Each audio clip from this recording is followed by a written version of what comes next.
자면서 들으면 더 편안한 야담과 옛날 이야기. 오늘은 기생을 그리워하는 선비의 지고지순한 사랑 이야기를 들려드립니다. 구독과 좋아요, 알림 설정도 잊지 말고 꾹 눌러주세요. 남원에 있는 한 마을에 양석이라는 선비가 살고 있었습니다.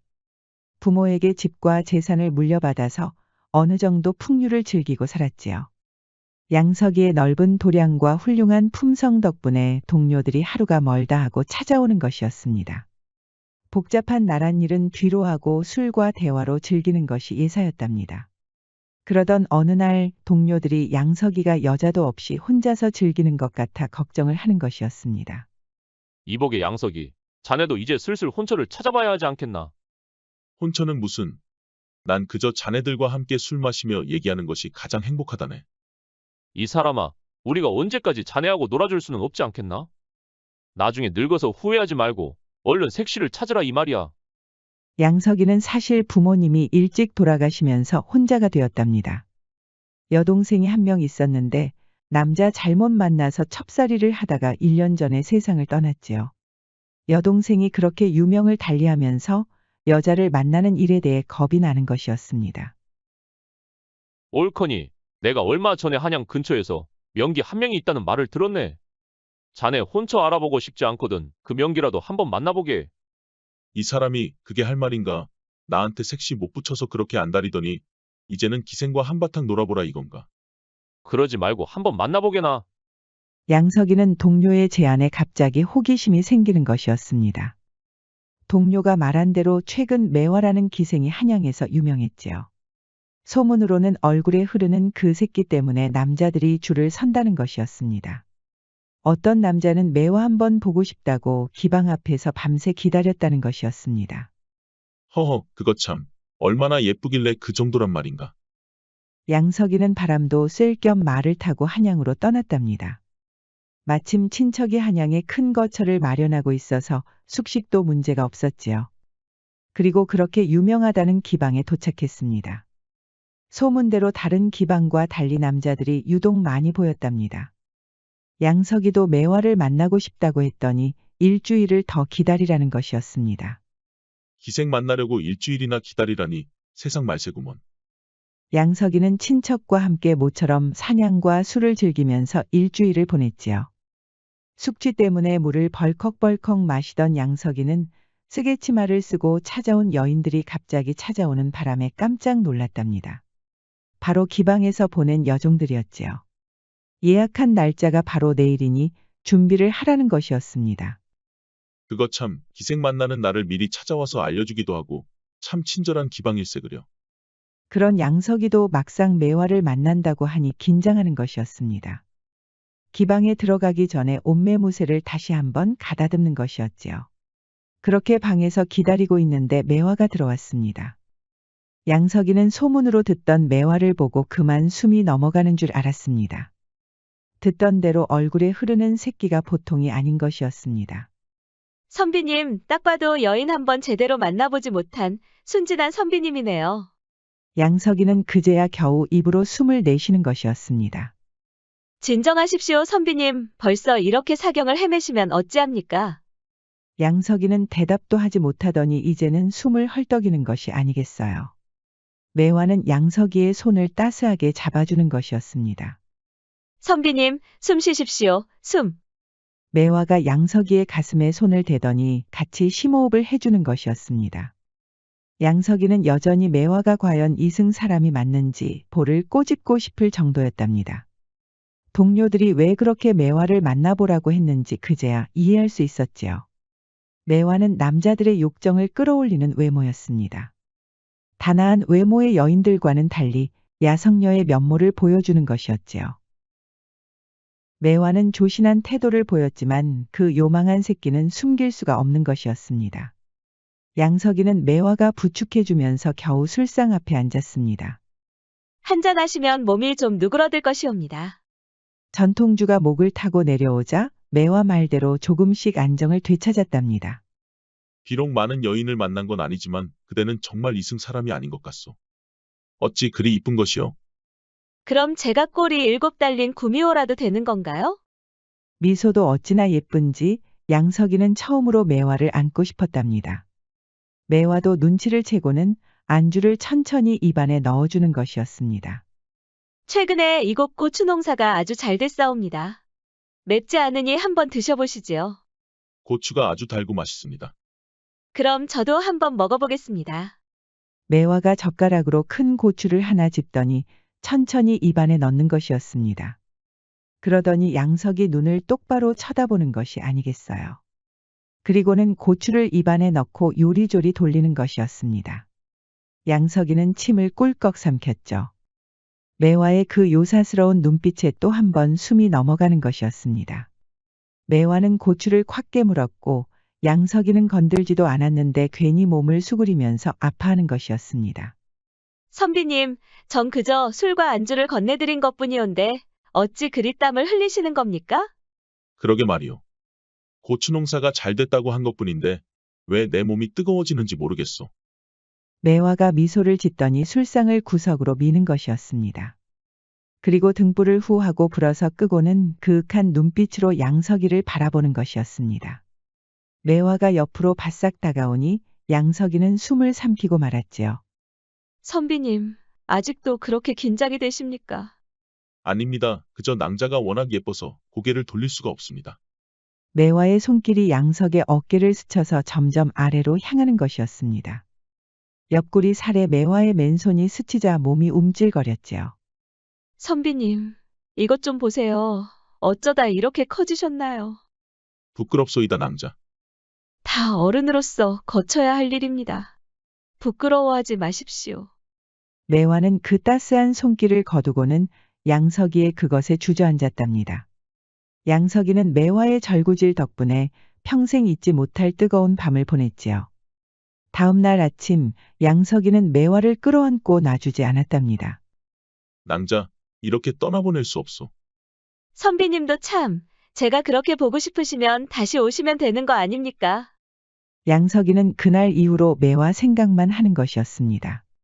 술과 친구만 있으면 평생 행복하게 지낼 수 있다는 믿음이 무색해지는 것이었지요. 그러던 어느 날 주막에서 한잔하고 있는데 험상궂은 사내들이 씩씩거리는 것이었습니다. 자네 충청도 목사 고시라고 하는가? 잘 알다마다 나름 재산이 풍족해서 기생들을 품고 살았다고 하던데. 이 사람아, 그건 옛날 일이고 그 고시라는 남자가 알고 보니 재산을 모두 탕진했다네. 아니, 그게 무슨 말인가? 그 많은 재산을 어디다 탕진했다는 게야? 설마 노름이라도 했단 말인가? 노름이라면 목사 신분 이용해서 어떻게든 재산을 되찾아올 수도 있겠지. 사실 기생 하나 때문에 그 돈을 다 썼다지 뭔가. 아니, 대체 어떤 기생이길래 그 많은 재산을 다 줬다는 게야? 이름이 매화라고 하네. 최근에 한양에 와서 난리가 났다지 뭔가. 양석이는 매화 얘기가 들려서 귀를 기울였지요. 두 사내 말대로라면 고시뿐만 아니라 상주에 살고 있는 여씨도 매화 때문에 재산을 모두 탕진했다는 것이었습니다. 고씨는 마음가짐이 허랑한 면은 있었지만 부모가 물려받은 재산 덕분에 나름 풍류를 즐기고 살았지요. 매화에게 흠뻑 빠진 이후로 3년 안에 모든 재화를 써버리고 떨어진 옷의 한 필의 나귀로 처량하게 고향으로 돌아갔다는 것이었습니다. 여씨 역시 풍족한 장사치였지만 매화를 만난 이후로 다 떨어지는 옷과 신발 한 켤레뿐이었습니다. 이야기를 모두 들은 양석이는 두 사내를 나무라는 것이었습니다. 이보시오, 당신들은 그럼 두 사내가 재산을 탕진한 것이 매화의 농간 때문이라는 거요? 아니, 당신은 누군데 시비를 거는 거요? 내가 바로 어제 매화를 만나고 왔소. 절대 그런 여인이 아니니 해코지 그만두시오. 양석이는 두 사내의 해명도 듣지 않고 친척의 거처로 돌아갔습니다. 들어와서 생각해봐도 괘씸한 자들이었지요. 아니, 매화를 만나본 적도 없으면서 어찌 저리 모략할 수 있단 말인가. 양석이는 당장이라도 매화를 만나 이 얘기를 해주고 싶었지만 또 예약을 하고 기다려야 했습니다. 어쩔 수 없이 보름을 기다리고 해가 뜨자마자 바로 기방으로 향했습니다. 그런데 그렇게 기다리던 매화가 없다는 것이었습니다. 양석이는 너무 당황스럽고 화가 났지요. 알고 보니 인천에서 대보로 유명한 최영감이 데려갔다는 것이었습니다. 대체 최영감이 누구길래 설마 매화가 돈에 팔려갔다는 건가? 양석이는 매화의 사연을 듣기 위해 기방 안에 죽치고 앉아 있었습니다. 처음에는 아무도 알려주지 않았지만 안타깝게 지켜보던 매화의 동료가 조용히 부르는 것이었습니다. 누군지 모르겠으나 매화는 그만 잊으십시오. 왜 그런 말을 하는 게요? 무슨 기대를 하고 그렇게 죽치고 있는지 모르겠지만 혹여 매화를 사랑한다더니 잊지 못하고 그리워한다더니 그런 것이라면 관두십시오. 그러니까 왜 그런 말을 하냐는 게요. 왜긴 왜요? 돈에 팔려간 거 아니겠소. 평생 호강시켜준다고 하니 이제 기생 노릇할 이유도 없다 이거 아니요? 그런 말 마시오. 매화는 그런 여인이 아니었소. 아니, 도련님은 매화를 얼마나 안다고 그런 말을 하시오. 장사 방해하지 말고 당장 나가시오. 양석은 결국 최대감의 거처를 찾기로 했습니다. 더 이상 기방에 있어봤자 소득은 없는 것 같았지요. 양석은 곧장 친척 집으로 돌아와 최대감을 수소문하기 시작했습니다. 이틀 전에 출발했다고 하니 서두르면 따라잡을 수 있을 것 같았지요. 양석은 친척의 만류에도 간단한 차림을 하고 최대감을 쫓았습니다. 주막에 들렀을 때도 목만 축이고 다시 걸음을 재촉하는 것이었습니다. 그렇게 한참을 가는데 비가 쏟아지는 바람에 노파가 사는 집에 들르게 됐습니다. 노파는 몸을 덮어줄 수건을 내주고 따뜻한 차까지 건네주었지요. 감사합니다, 어르신. 누군지도 모르는 사람한테 이렇게 친절을 베푸시니 뭐라고 감사의 말씀을 드려야 할지 모르겠습니다. 너무 신경 쓰지 말게. 그런데 어디를 그렇게 급히 가시나? 제가 급히 가고 있다는 것을 어찌 아십니까? 보아하니 채비라고 하기에는 엉성하고 지친 기색도 완연해서 그러하오. 눈썰미가 있으시군요. 실은 매화라는 여인을 찾기 위해 이렇게 동분서주하고 있습니다. 방금 누구라고 하였소? 매화라고 하였습니다. 혹시 아는 여인입니까? 그러자 노파의 얼굴이 일순간 굳어지는 것이었습니다. 친절히 웃던 얼굴이 갑자기 사색이 되니 양석도 당황스러웠지요. 그런데 노파는 언제 그랬냐는 듯 얼굴에 다시 미소가 번지는 것이었습니다. 어르신, 괜찮으십니까? 안색이 좋지 않으십니다. 미안하오. 최근에 지병이 다시 도지는 바람에 가끔 이러하오. 걱정할 만한 일은 아니니 염려 마시게. 그럼 그 매화라는 여인은 어디 있는지 아시오? 정확히는 모르오나 데리고 간 사람의 위치를 알고 있습니다. 노파는 친절하게도 양석의 잠자리까지 마련해 주는 것이었습니다. 수건과 차를 내줄 때만 해도 아주 상냥해 보였는데 지금은 왠지 불편한 느낌이 드는 것이었습니다. 양석은 의아했지만 쉬지 않고 걸어오는 바람에 몹시 지쳐 있었지요. 다음 날 양석은 아침 일찍 일어나 다시 떠날 준비를 하고 있었습니다. 그런데 방문이 열리면서 아주 곱게 차려입은 여인이 들어오는 것이 아니겠어요. 저는 유정이라고 하옵니다. 조모님이 아침 식사를 내오라고 하였습니다. 재워준 것만으로도 감사한데 끼니까지 채워주시는군요. 정말 감사히 먹겠습니다. 유정은 어려 보였지만 그 태도와 말씨가 아주 조숙해 보이는 것이었습니다. 양석이는 매화 생각으로도 정신이 없었지만 몸이 지쳐 있어서 그런지 곱게 차려입은 유정이 아름다워 보였습니다. 도련님, 혹시 괜찮으시다면 함께 가면 안 되겠습니까? 저 역시 도련님처럼 인천으로 갈 일이 있습니다. 저와 말입니까? 양석이는 갑작스러운 제안에 난처했지요. 유정은 아름다웠지만 지금 당장은 매화 만날 일만 생각하고 있었으니까요. 허락하신다면 채비는 저희가 마련하겠습니다. 조부님께서 손녀딸 홀로 떠나는 것이 걱정돼서 그리하는 것이니 이해해 주십시오. 그렇다면 제가 더는 사양할 수가 없겠습니다. 양석이는 어쩔 수 없이 유정과 함께 인천으로 출발했습니다. 하루라도 빨리 매화를 보고 싶은 양석은 유정에게 신경 쓸 여력이 없었답니다. 유정도 그런 양석의 마음을 잘 아는 건지 크게 내색하지 않고 묵묵히 따라오는 것이었습니다. 일주일이 지나자 다시 비가 쏟아졌습니다. 주막에 들른 양석이는 유정을 돌아보며 조심스럽게 말하는 것이었습니다. 낭자, 지금까지 아무 불평 없이 따라와 주니 고맙구려.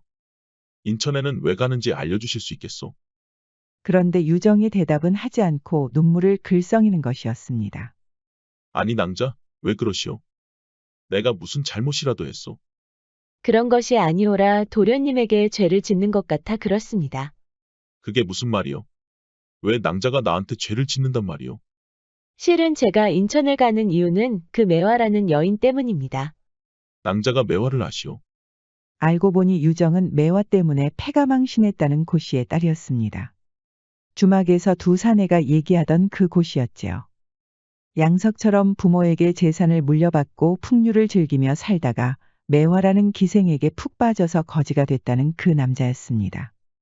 양석은 그제야 노파가 왜 갑자기 불편해졌는지 알 수 있었습니다. 아들을 3년 만에 거지로 만든 매화가 얼마나 미웠을까요? 당장이라도 양석에게 진실을 알려주고 싶었지만 매화를 만나 복수하기 위해 꼭 참았고 손녀딸과 상의의 본심을 숨기고 따라온 것이었습니다. 그럼 왜 끝까지 숨기지 않고 지금 말해주는 것이오? 도련님도 다른 남정네들처럼 기생한테 반해서 정신이 나간 줄 알았습니다. 그런데 도련님은 매화를 진정으로 사랑하고 있습니다. 저는 매화의 목숨을 원하지만 그 사랑만큼은 존중하옵니다. 낭자의 아버지를 그렇게 만든 여인이 정말 매화가 맞소. 난 도저히 믿을 수가 없어. 매화라는 이름을 쓰는 여인은 단 한 명뿐이옵니다. 저를 맞고 싶으시다면 지금이 기회이옵니다. 낭자, 제발 이러지 마시오. 양석은 유정을 만류하다 손을 잡고 안아주는 것이었습니다. 유정은 갑자기 복받쳐서 눈물을 쏟아내는 것이었지요. 아버지의 원수를 갚겠다는 유정이 너무나 가여운 것이었습니다. 양석은 유정의 기계에 감복하여 입술을 훔치고 말았답니다. 유정도 그간 양석이 보여준 사랑의 의지 때문이었는지 그대로 바닥에 누워 양석을 받아들이는 것이었습니다. 그렇게 사랑을 갈구한 두 사람은 그 어느 때보다 뜨거운 밤을 보낸 것이었지요. 양석과 유정은 서로 말없이 인천으로 조용히 출발했습니다. 주막에 들러 목도 축이고 식사도 했지만 서먹한 분위기는 어쩔 수 없었지요. 그러다 유정이 돌에 걸려 넘어질 뻔하자 양석이 안아주면서 서로 사랑하고 있다는 것을 깨달았답니다. 이틀 뒤에는 얼굴만 보면 웃음이 나오는 것이었습니다. 양석의 감정은 복잡할 수밖에 없었지요. 지금까지 매화만 보겠다고 여기까지 왔는데 이제는 유정이 곁에 없으면 불안해지는 것이었습니다. 매화에게 복수하겠다는 유정의 의지는 변함이 없는 것이었습니다. 그렇게 못다한 말로 서로 끙끙 앓는 중에 드디어 최대감이 머문 곳을 찾아냈습니다. 내일이면 인천 항구에서 배를 타고 울릉도로 떠난다는 것이었습니다. 예상은 했지만 매화는 역시 최대감의 돈 때문에 여기까지 온 것이었습니다. 양석은 인정하고 싶지 않은 현실에 고개를 숙이고 말았지요. 하지만 여기까지 온 이상 매화는 꼭 만나야 했습니다. 낭자, 내가 먼저 매화를 만나보겠소. 내가 돌아올 때까지 복수를 할지 다시 한번 잘 생각해 보시오. 낭자가 죄를 짓는 일은 참아볼 수가 없소. 도련님 말씀대로 하겠습니다. 도련님을 만나기 전까지는 제 목숨 따위는 상관이 없었습니다. 제 아버지를 그렇게 만든 원수만 이 세상에서 사라진다면 저는 어떤 죄도 달게 받을 준비가 되었습니다. 조모님을 생각하시오. 낭자가 없으면 조모님은 앞으로 어떻게 살아갈 수 있단 말이오. 유정은 처음으로 자신을 염려해주는 남자의 손을 잡고 다시 한번 눈물을 흘리는 것이었습니다. 매화는 최대감과 함께 시장을 둘러보고 있었지요. 양석은 최대감이 잠시 자리를 비운 사이에 뒤로 몰래 다가가 뒤에서 몰래 만나자고 속삭였습니다. 매화는 놀라면서도 호기심을 보이는 것이었습니다. 아니, 도련님은 여기까지 대체 어떻게 왔습니까? 낭자, 시간이 없으니 딱 한 가지만 묻겠소. 혹시 고시 성을 가진 선비를 기억하시오? 매화는 고개를 가로젓는 것이었습니다. 도련님도 아시다시피 저를 찾으러 오는 난군들이 한두 명입니까? 그렇게 말하면 저는 알 수가 없습니다. 양석은 자초지종을 모두 설명하였습니다. 유정은 걱정된 나머지 말하지 않았고 우연히 만난 노파가 고씨의 어머니였다는 말만 하였지요. 아무리 생각해도 이상합니다. 도련님은 제가 보고 싶은 게 아니라 다른 사람이 걱정돼서 여기까지 온 것 같습니다. 아닙니까? 양석은 뜨끔했지요. 그제야 유정이 상처받지 않기를 바란다는 것을 깨달았답니다. 결국 양석은 매화에게 모두 털어놓는 것이었습니다. 매화는 겁을 내는 것이 아니라 오히려 감복하는 것이었습니다. 그 유정이라는 분의 마음을 완전히 이해할 수는 없으나 도련님을 사랑한다는 것은 알겠습니다. 그리고 저 때문에 패가 망신한 남자들은 제가 알기로는 한 명도 없습니다. 3년 동안 저에게 돈을 쓴 남자도 없었고요. 아마 매화라는 이름이 워낙 유명하니 그 남자를 기만한 기생이 있었던 것 같습니다. 사실 매화에게도 안타까운 사연이 있었습니다. 일찍이 부모를 여의고 할머니 병치레를 하고 있었지요. 돈을 빨리 벌 수 있는 방법은 기방으로 가는 것뿐이었습니다. 도련님, 제 걱정은 하지 마십시오. 유정이라는 분이 온다면 당당히 제 입장을 전하겠습니다. 양석은 불행 중 다행으로 여기고 유정이 있는 거처로 돌아왔습니다.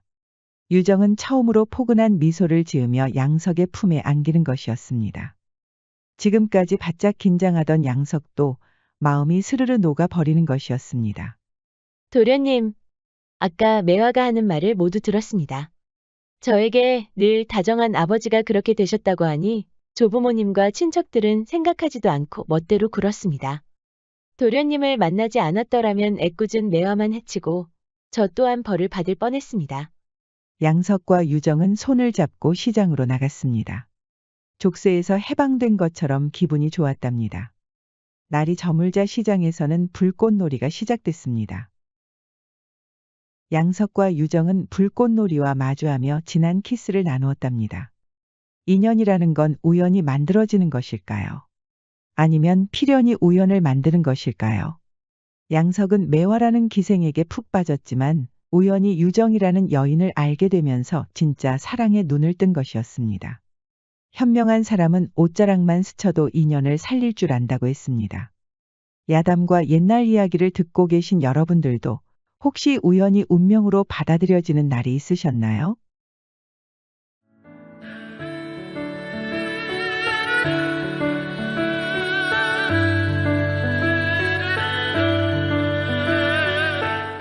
야담과 옛날 이야기는 앞으로도 재미있는 이야기가 많이 준비되어 있습니다. 다른 영상도 재미있게 봐주시고 구독과 좋아요, 알림 설정도 잊지 말고 꼭 눌러주세요. 그럼 여러분 모두 오늘도 행복하고 즐거운 시간 보내세요.